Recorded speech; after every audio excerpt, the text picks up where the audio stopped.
My name is Bridget Orrick, and I'm the Workforce Development Director for the Tree Care Industry Association. If you're here to learn more about the Arborist Apprenticeship Program that was approved by the U.S. Department of Labor, then you're in the right place at the right time.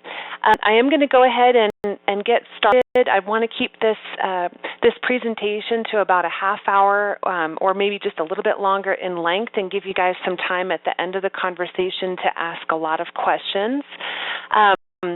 Meantime, I see that we have a lot of people that are calling into the phone line. If you placed your name in the form as you were getting online, then I'm capturing that information as we go. But if not, please do send me an email at borrick@tcia.org so that I know that you're participating in the call. Okay, and I'm taking a few notes on a few more participants. Wonderful. Today's agenda, I'm going to be going over what is a registered apprenticeship program. It's kind of an Apprenticeship 101 conversation so that you as a business or the member of a larger business are able to understand the structured components of an apprenticeship program. I'm also going to be talking a little bit about how apprenticeship can be a workforce development asset to your business or organization.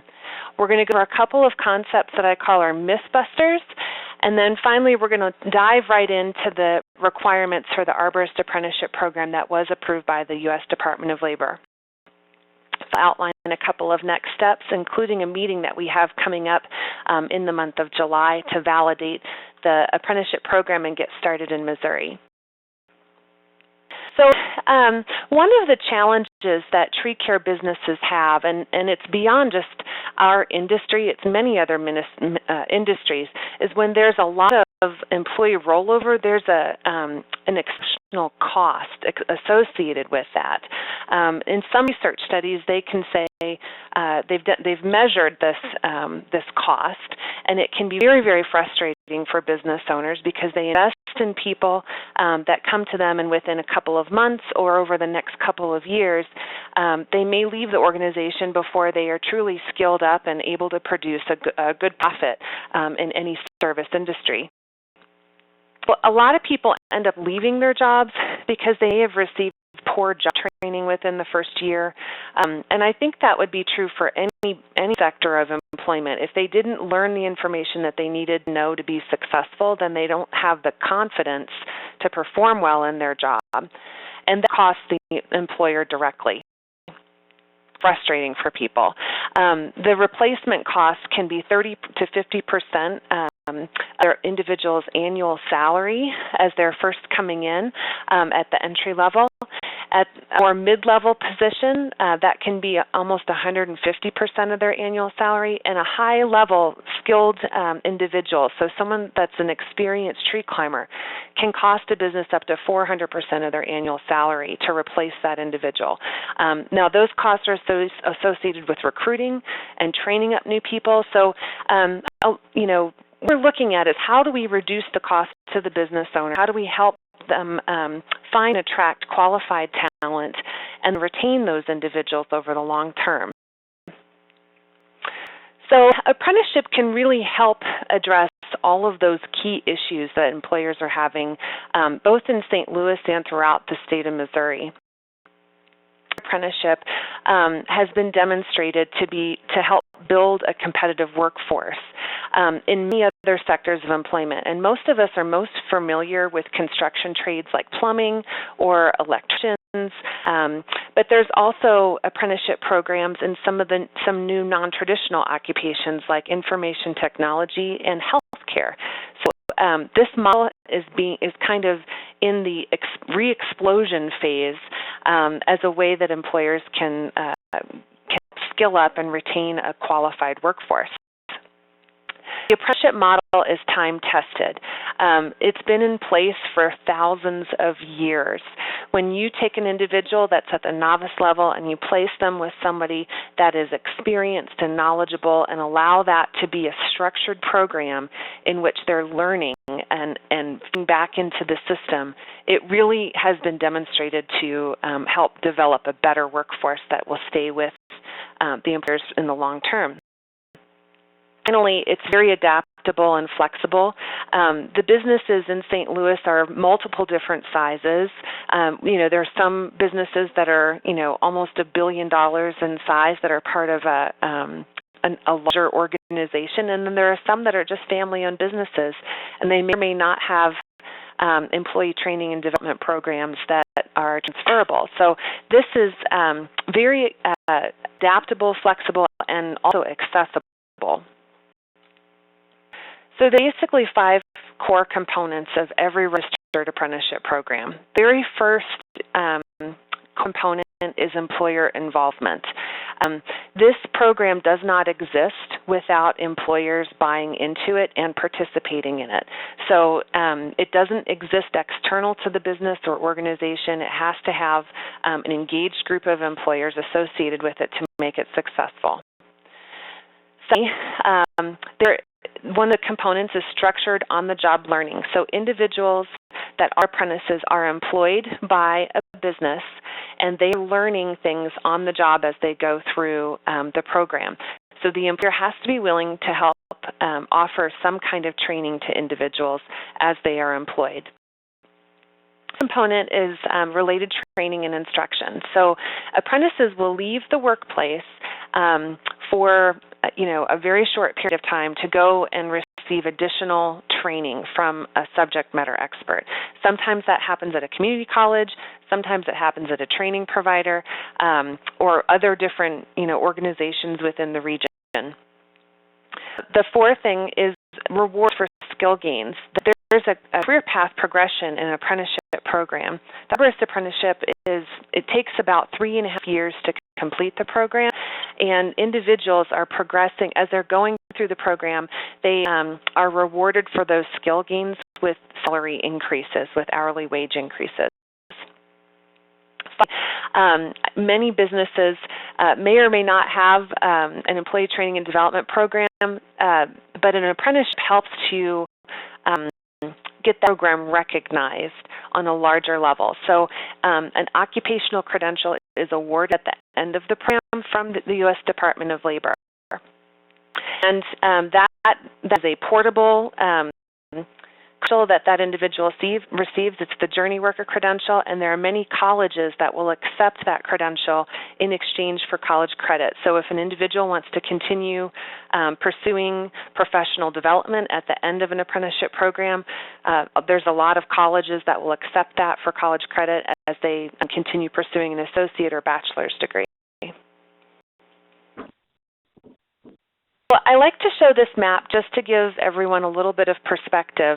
The state of Missouri is a state where they run federally approved registered apprenticeship programs. So the U.S. Department of Labor approves programs, and it can be administered very broadly across the U.S. Now, I have to point out here, this program was developed in Wisconsin, and they have their own state agency with a lot of people on staff that helps to support apprenticeship program development and support the employers and apprentices as they're pursuing the program. In the state of Missouri, we get support from the U.S. Department of Labor, which is wonderful because they have all kinds of access to information and resources as we move along through the program. This program can be implemented in all the other states that you see that are light blue here. So if you are a business that also works over in Illinois or in some of the other neighboring states, it's a program that may be reaching out into those regions of the U.S. too, and it's accessible to the apprentices. Okay, help me with Anthony's pay. Okay, and I'm just going to ask really quick. I think somebody's got their phone line. They're able to speak into it. I'm not muting you guys. If you have a question, please feel free to interrupt me, but otherwise, please mute your line. I don't want to force it on my end because then I won't know if somebody wants to stop and address another thing along the way. Okay, so again, just to kind of recap, apprentices are full-time employees in your business. They are not students external to your business or organization, so this happens within your place of employment. Apprentices earn a percentage of the journey worker's salary. So in this case, the arborist journey worker would be somebody that is an experienced tree climber that's able to train other individuals. So that would be considered a journey worker level arborist. The apprentice is going to earn just a percentage of the individual's pay. So let's say that you pay your full-time tree climbers $20 an hour. Those individuals will be earning a percentage of that. They may start out at like $12 or $13 an hour and go upward from there as they develop their skills and provide more value to the business. As an apprentice completes on-the-job training and related instruction, their wage increases. And I think that's part of what's attractive to an apprenticeship program is that it's documented. The employee, the apprentice, comes into the organization and they know that they're going to receive pay increases, and they know the things that they have to do to earn those pay increases. So it's very attractive to individuals that are interested in an earn while you learn model, which quite frankly, almost everyone today. People want to know how they can gain skills and move up in their career path if they can understand the requirements that are associated with it. So 90% of the instruction happens on the job or at the place of employment. They complete a schedule of work processes that are required by the program sponsor, in addition to any other job duties that are required by the employer. So they're completing, as they are getting trained and as they are doing work on the job, those hours count towards the on-the-job training component. About 10% of the instruction happens at the external training provider, so maybe the community college or maybe some other organization. The program can also have some optional requirements that may include things like first aid and safety or CDL licensure or any other requirements that may exist locally. Now, when this program was rolled out in the state of Maryland, they included the CDL licensure in the first year of the program because they knew that they were going to be hiring novice individuals that may or may not have experience in landscaping or the tree care industry previously, and so they need to make sure that they've got that license. And we were able to get the community college to offer classes towards the CDL license so that individuals could sit for that right away. So this slide just explains there's a couple of different approaches for both on-the-job learning or for what happens in the classroom in the related instruction. There's basically two approaches. The first is a time-based program, and the program that was submitted to the U.S. Department of Labor, all of the work processes or the schedule of work processes that happen at the place of employment, it's on a time-based model. So if that person goes out and they're operating a chainsaw for 8 hours, all 8 of those hours count towards the completion of requirements. There are programs that have been more recently developed that use a competency-based model. So as an individual shows competency in a specific skill set, they would their employer would check them off that they have those, they've established a majority of those skills. The model that was adopted, that was built in Wisconsin, was time-based, and the one that's being implemented there and in Maryland is also time-based. And so my preference is to stick with what we believe will work best. A competency-based program is very, it requires a lot more development effort, and it would be a little bit of a longer process for us to implement it in the state of Missouri. Some programs take a hybrid approach. So as we're partnering with the Department of Labor or some of the other organizations, they may ask us some of these questions, and I'll probably continue to refer us back to, well, this is a time-based program. So, but I want you all to be aware that there are other ways that we can approach it. So related technical instruction happens at a school or a vocational or technical program. Now, when we met last at Beyond Housing, there were some questions about, well, could we count on St. Louis Community College to be the training provider, and what are some of the relationships that have to be worked out? We don't have to stick to any one community college. We may be able to expand it to several community colleges in the state of Missouri over time.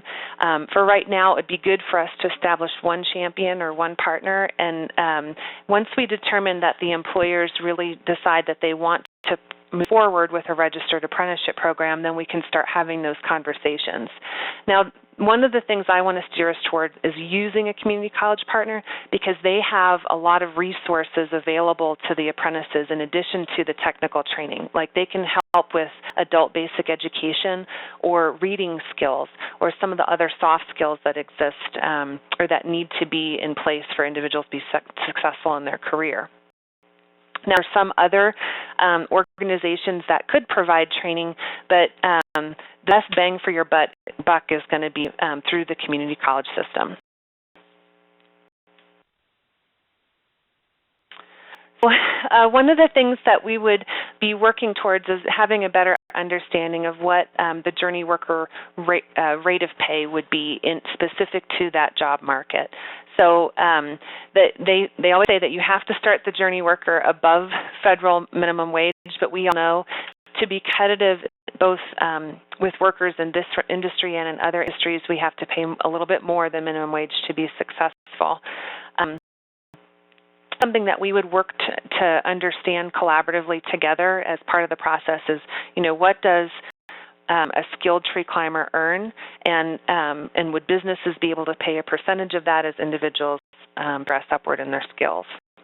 The cool things about apprenticeship program is they offer credit for previous experience. So if somebody comes to you and they're an experienced ground worker and you want to register them in the apprenticeship program to produce a tree climber out of them, and they're showing all of the interest in doing so, they can get experience for some of the work that they've done previously if we can document it. So if let's say that they took some chainsaw safety training or chipper operator training, all of that can count towards that program so that they're not starting out at square one with their with the hours of completion towards the program. It's very attractive to military veterans because veterans can use their GI Bill while they are in a registered apprenticeship program, and this is a significant benefit to them. They're allowed to use their housing allowance, and any of the money that would go towards a college education can be used for the related instruction piece of this. Okay, and I'm just going to ask one more time if you guys could mute your line unless you have a question, that would be great. It eliminates some of the background noise. Okay. So a couple other components that are associated with the apprenticeship program. First of all, the employer gets recognized as an apprenticeship program provider. So you would receive a certificate of registration from the Department of Labor, and your employee training and development program becomes recognized as a way that leads to that industry credential. You would also receive some recognition as an Apprenticeship USA leader, which can be beneficial to you when you're trying to attract and hire new individuals. The apprenticeship credentials that are extended, it's a nationally recognized certificate of completion. And it is really beneficial to that individual. When they earn that journey worker credential, it is a significant accomplishment, and they can be real proud of that. And again, that can go towards college credit, certificates, diplomas, and degrees. So, if you guys are excited about it now, kind of the next step in where we are in the progression is establishing a sponsor in the region. And I'll loop back around and I'll explain to you a little bit more about how TCIA can be involved. But basically, the sponsor, as defined by the Federal Department of Labor, they usually employ the apprentice, and in an example like this, TCIA would not be the employer. That would be the place that, that's locally there in St. Louis or in the state of Missouri. So high school apprentices are sometimes able to take this program, but because we have regulation from OSHA on chipper operators and chainsaw safety, we probably wouldn't reach down into the high school to extend the apprenticeship program because people have to be over the age of 18 to participate in the program. The sponsor helps to establish the training, so it's more of a facilitated effort between the community college and that sponsor or any other kind of training provider. So there's potential for TCIA to extend some of the training, or ISA to extend some of the training, or any of the other organizations that exist locally. And those trainings can be accepted by the sponsor as being a valid form of training. So it doesn't all have to go through a community college. But we would want to look comprehensively at all the other opportunities that exist within the region. The sponsor really just makes sure that there's accessibility to it locally. So the program sponsor, the apprentices don't receive pay from the sponsor. They receive it directly from their employer. However, the sponsor will help to inform the employer if the individual is ready for a pay increase or a wage progression increase. So they receive a little bit of support from the sponsoring organization. They really hold the standard for the work processes that are completed on the job and the coursework that's required to complete the program. And finally, they also help to certify that apprentice when they've completed the program, and we make a recommendation to the Department of Labor that that person is ready to receive the credential. One of the things that would have to emerge in St. Louis is there has to be a willingness for somebody to participate in that role or in that function. And you probably want to have somebody that's got a little bit of experience working with the Department of Labor or registered apprenticeship programs. You wouldn't want to bring somebody in that's novice even in this skill set, because there are just things that an experienced individual can help guide the process through, where there would be hiccups. That person would help to, or that organization would help to smooth things out and smooth it over. So you may be wondering, what are some of the minimum requirements? Now, the Department of Labor says that individuals have to be at least 16 years old to participate in an apprenticeship program, and TCIA has taken the perspective of increasing that age to 18 years old. Now, there are some exceptions because this is considered a dangerous occupation where an apprentice can be registered at a younger age, but they would need extremely close supervision operating around dangerous equipment, and I just wouldn't recommend hiring someone under the age of 18 and using that benefit, because you wouldn't want to damage the image of what apprenticeship can do for your business or for your organization. So want to start the apprentices at least 18 years of age. They have to be able to work in the United States. So they have to either have citizenship or permanent residency. They migrant workers. They can't be individuals that haven't been sponsored by a business to work in the United States. They have to have the ability to satisfy the sponsor's minimum requirements. So they have to be able to do things like read and write and meet the entrance requirements of the community college or that the sponsor establishes. They have to have the physical ability to do the job. So in a case, like arborists, those are individuals that have to be able to lift, operate equipment, have the ability to walk without assistance, things like that. It would be really good. You have to outline these things so that when you're attracting apprentices into the program, they understand the requirements, the physical requirements of the job. Basically, the sponsor will frequently require background checks. So in this industry in particular, since so many of the employers have driver record requirements, we would want to make sure that all of that is vetted before they are registered into the program. Drug testing, we would want to make sure that everyone has a clean drug test because they're operating equipment that's somewhat dangerous. They also have to have the ability to complete all the requirements. So the on-the-job learning piece of it and related instruction. The apprentices are bound by those requirements of the sponsoring organization, and they actually sign a document that says it's almost like a memorandum of understanding or a contract in which they are making the commitment that they can fill the obligations that are associated with the program. And it's a very serious conversation with that person. They have to have the understanding that the company is making a big investment in them, in their employee training, their development as an individual, and that they're gaining a lot of skills from that process. If don't satisfy satisfy the program requirements, that they can be suspended, terminated, have financial obligations paid back to their employer, whatever is outlined in the standard that's associated by that sponsor. So the apprentice has to have the desire to earn a good wage. They have to have the desire to learn and the desire to succeed. Now, the good news is the program helps create the framework for individuals to be into the earn, learn, and succeed model. But if there's a person that's registered into the program that's not really at a place in their life where they're ready to do those things, then sometimes they may drop out of the program. Now, some people have asked me, well, what's the rate of completion associated with the Arborist Apprenticeship Program? And because it's still so new, we don't really have metrics around that yet. But in other skilled trades, the employee retention goes up significantly where there wasn't an apprenticeship program previously.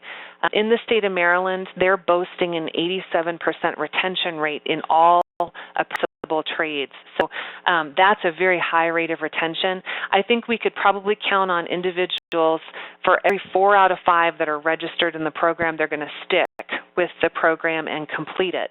So what I would like to, ask you guys to reflect upon is, do you currently have that level of retention in your business? Are you able to bring someone on maybe just as a ground worker and retain that person for a 3.5-year period of time with 80% likelihood? If that would be an increase for you, then a registered apprenticeship program would really be beneficial to your business because it would help you to skill up individuals and keep them employed on the long term. Say, well, are we going to put all this investment into the individual and then they earn their journey worker credential and then they fly, take off and start their own business, or are they going to stay with me? Those individuals feel like they've been invested in. They earned a journey worker credential with that place of employment, and so they tend to bond very tightly to that employer and stay with them well beyond the apprentice period. So that's sort of the benefits that come along with the apprentice program. Is a win-win-win situation. It's a win for the apprentices because they get to earn while they learn. They earn college credit. It's a win for businesses because they get to increase employee retention. They get people that are well trained, and that it provides a system in which they're able to continue attracting well trained individuals that they can train up and qualify at a later time. It's a win for educational institutions too, because community colleges are going to build new relationships with employers that may or may not have existed previously, or those relationships become deeper and tighter.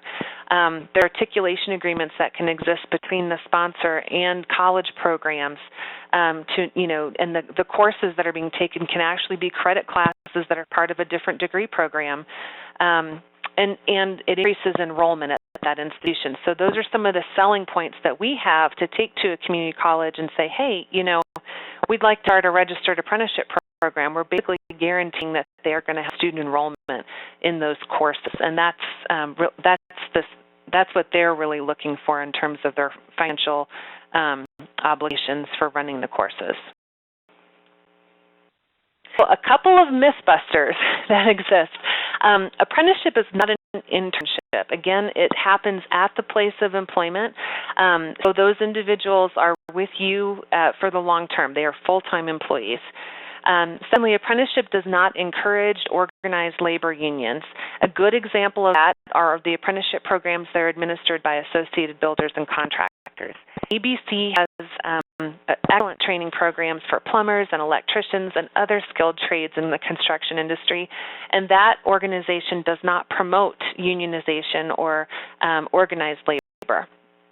So we can look to some of the other organizations and see, this doesn't mean we're going to get organized labor coming out of an apprenticeship program. Apprenticeships are neutral to whether the labor is organized or not.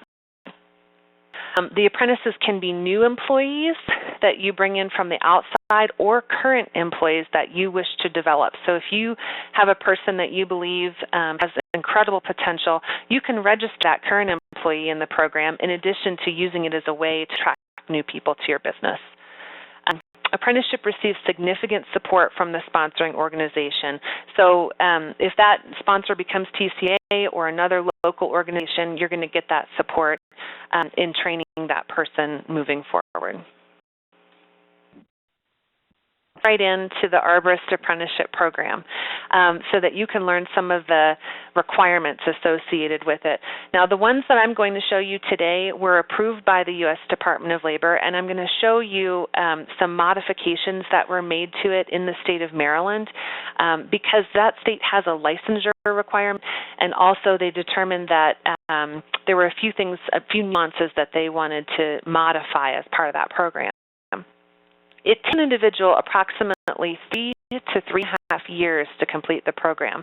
It's a 6,000-hour training program, so if an individual were to work approximately 2,000 hours per year, they would complete the on-the-job learning over the 3-year period of time.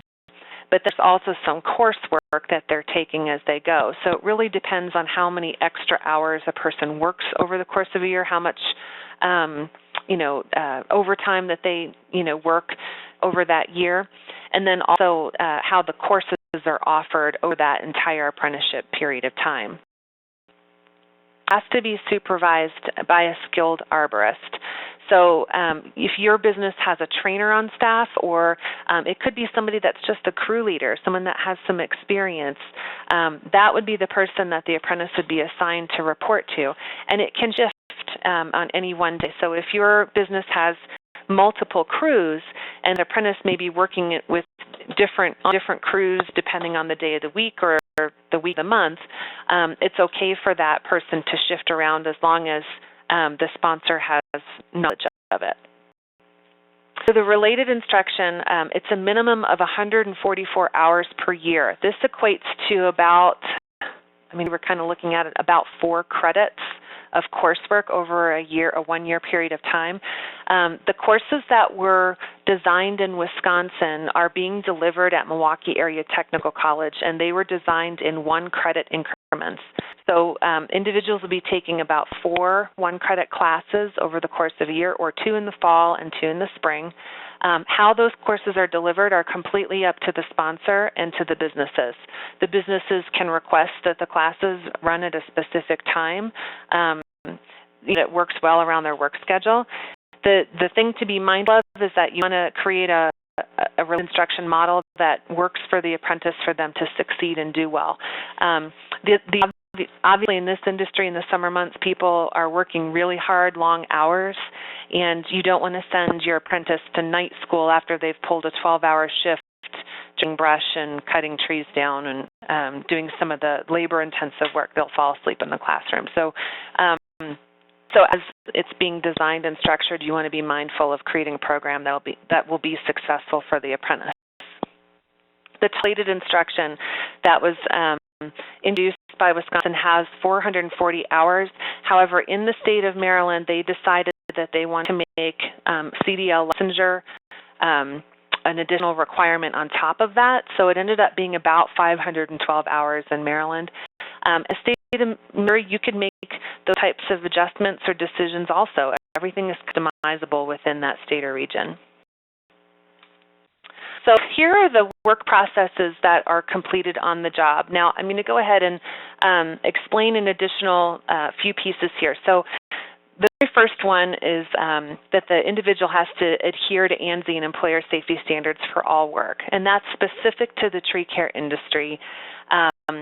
And those 500 hours, those hours can be, tailgate safety conversations or meetings that you have with your staff, or where they attend meetings off-site that are specific to safety. All of those hours would be considered part of the completion requirements. Some of the other hours were kind of tinkered with as the state of Wisconsin proposed that program, and then it was adopted in Maryland. So the original program had 1,000 hours of plant health care activities associated with it. However, as the program rolled out in Wisconsin, they learned that there are several businesses in Wisconsin that don't offer those client services. so they were eventually dropped and omitted from the program. The federal standard still has those 1,000 hours, but everything is customizable. So in Missouri, we would work with businesses to determine if it's right to add it back in or to completely omit it. Now, one of the things that I would encourage the group to consider is you want a set of standards that the most number of people, the most number of businesses would be able to adopt. You can always require additional training requirements for your employees and your people. This is really considered to be a minimum standard that the individual would have to do to receive that journey worker credential. So there's a category at the bottom here for 800 hours of local optional work processes, and that may be where you could put plant healthcare activities or lightning rod installation or some other thing that might make a lot of sense within your business. So I forgot to say, all of this happens at the place of employment. So you'd have to have a way to document those hours, and the sponsor usually helps with that documentation process. For the related instruction component, these are all course titles. And year one, you can have in red here that in Maryland they added the CDL driver's license because the community college that we were working with there offered a CDL course. And it was 2 weeks in length. It was just, that people could come in and really quickly prepare for so that they would pass that exam on a, really fast. So there are course descriptions and curriculum built out for all of these classes, and it's really good curriculum. So when we approach a community college or any other training provider and tell them, hey, we need someone to teach these classes for us, we've got all of the curriculum files in place, all the learning activities and assessments that we can offer them. So there's no design that has to happen on the front end. Certainly those courses can be modified or customized with a little bit more local influence, like tree ID, tree and shrub identification for Arborist apprentices. You'd want to make sure that that is relevant locally, that people are learning things that are meaningful for that region of the U.S. Also, there are several plant healthcare courses that are part of this curriculum. So even if you don't include it in the on-the-job training processes here, if you don't include 1,000 hours of it, the apprentice is going to get some exposure to plant healthcare treatments and, over the course of their apprenticeship period. Some of the additional related instruction usually includes things like the state pesticide applicator license, like if somebody needs to have that, then that's available to them. First aid safety, CPR, AED, any of those other employer-required training certifications, those can be included also as a minimum standard. So we're kind of coming to the point where we need to know the next steps in effectively rolling out an Arborist Apprenticeship program in the state of Missouri. First of all, our Board of Directors, the TCIA Board of Directors, will be voting next Thursday on a national sponsorship. So we'll know if we can offer that as a resource to you after Thursday next week. However, I don't want that to become a barrier to anyone, because over time we will identify who could be a local sponsor if TCIA doesn't fill that particular role. So keep pushing the group down the track and suggest that we need to do a validation of the work processes and related instructions. So we're going to be holding a meeting on Tuesday, July 17th. This is the week after we said we were going to do it when we met last time, and that's because I had a conflict with that meeting date. We'll be holding that meeting again at Beyond Housing, and we're going to dig into those work processes and make sure that they are locally applicable in the state of Missouri. We will need to have some good participation in that meeting to ensure that the standard is going to work in the state of Missouri. So it's going to be a 2-hour-long meeting, and I'm going to keep it to that time period. It's going to be very fast and furious, but we will dig in hard. If you can attend that meeting, please RSVP June Hibbs, and she'll make sure that you get registered for it. We will need to eventually identify a community college to offer related instruction. I don't think that's a barrier. I think we keep moving forward, and as we have this program shored up, we continue reaching out to community colleges and engaging them in the conversation. At some point, somebody's going to realize we're going to show up with a bunch of students in classes where the curriculum's already developed, and they're going to run it through their college because it just makes sense to do that. So we will continue to partner with workforce development resources to help recruit new apprentices and register current employees in the apprenticeship program. So it'll be kind of a twofold effort. We want to reach out to more businesses to get them to participate in the program, and then also reach out to apprentices that are, or individuals that want to engage in apprenticeship. So that outreach effort will happen in high schools with the Veterans Administration, community colleges, and job seekers throughout the region.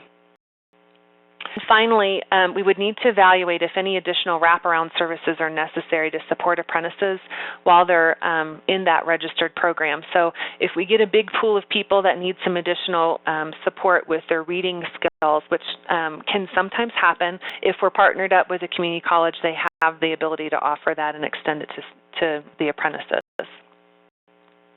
We're finally to a point where I can answer any questions that you might have. I'm going to go ahead and open the floor up. None of your lines are muted, so I'll just ask if you have a question, just please unmute your line and jump on in and ask away.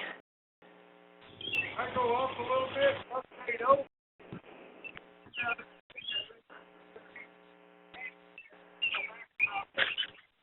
This is Raymond Williams, Arm and Tree Service. Okay. 800 hours of local work instructions. That can be done at gate sessions and OJT, right? Right. So those 800 hours, that's kind of a catch category for any other things that you may be doing at the place of employment. So, if you're doing any kinds of activities, like let's just use plant health care as an example, that's not listed under these other activities, so you could count those, up to 800 hours in plant health care. That would be part of the completion. Any of the tailgate meetings that you have around safety, those could go under the first category here of 500 hours adhering to employer safety standards for all work. Okay. Does that question? Is it over a year's time or over the 3 to 3.5 years for the journeyman? Over the 3 to 3.5 year period of time for the journey worker or for the apprentice. Okay. That answers my question. Thank you. You're welcome. Any other questions?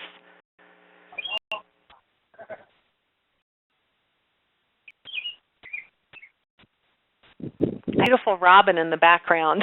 I'm a little bit jealous.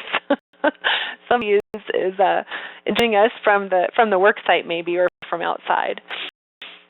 Norman. Yeah, that's great. That's wonderful. Are there any other questions? Okay, if there's no other questions, I'm just going to ask for you guys to reach out to June. Let us know if you can join us on Tuesday, July 17th from 1 to 3 p.m.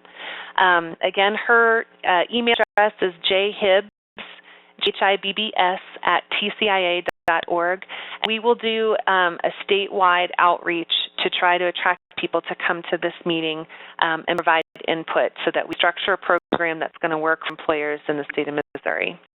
Hey, Bridget, one question real quick. You have Tuesday, July 17th, but Tuesday is the 18th. Oh, thank you so much. You caught an error for me. So it's a Tuesday, July 18th. I'm probably flying on Monday, July 17th, and that's where I made the error. So thank you so much. It will be Tuesday, July 18th from 1 to 3 p.m., and we'll do that statewide outreach. I'll make sure that we have that date correct. It is Tuesday, though. Thank you. No problem.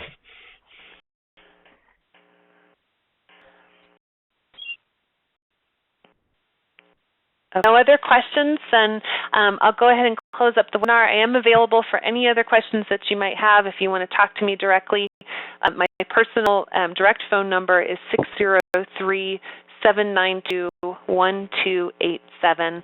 Again, that's 603-792-1287. Thanks. I look forward to meeting you guys again soon. Take care.